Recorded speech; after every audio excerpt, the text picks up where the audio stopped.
Shalom Bapak Ibu yang dikasihi dalam Tuhan. Hari ini kita akan bersama-sama merenungkan bagian firman Tuhan yang terambil dari 1 Korintus 12 ayat 12 hingga ayat yang ke-31. 1 Korintus 12 ayat 12 hingga ayat yang ke-31 dengan tema bekerja sama dalam satu tim.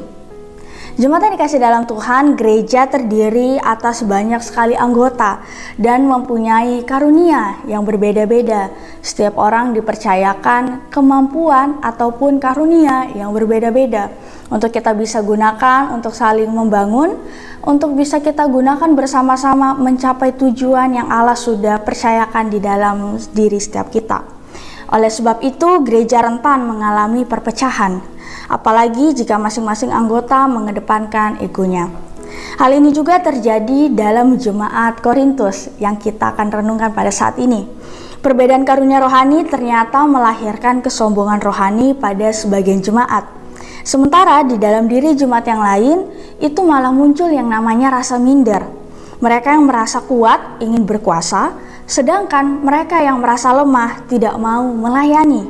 Perselisihan pun akhirnya terjadi dan perpecahan pun tidak bisa dihindari. Paulus mengingatkan di dalam bagian yang telah kita baca bahwa tidak ada status tinggi ataupun rendah di dalam tubuh Kristus. Semuanya itu sama dan setara. Mereka sama dan satu di dalam Kristus. Mereka dibaptis menjadi satu tubuh dan diberi minum dari satu roh.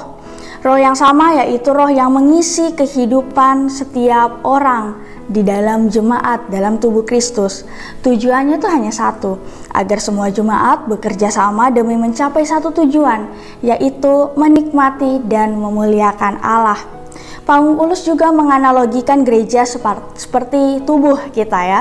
Tubuh memiliki organ dengan fungsi yang berbeda. Namun setiap bagian itu pun bisa saling bekerja sama demi menjaga tubuh kita jauh lebih sehat, jauh lebih baik. Demikian juga dengan setiap orang percaya.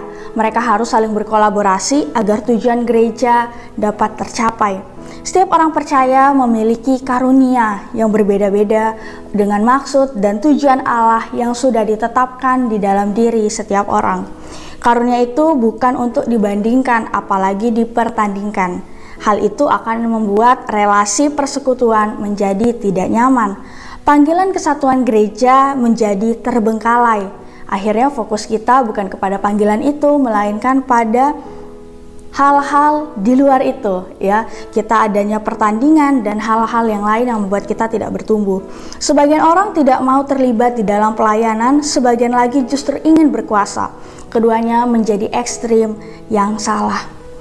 Mari kita minta Tuhan untuk menolong kita agar kita bisa menggunakan setiap karunia kita dengan penuh hikmat, dengan penuh pertolongan dan penyertaan dari Dia, sehingga kita bisa bersama-sama memuliakan Allah melalui kehidupan kita dan juga kehidupan gereja kita.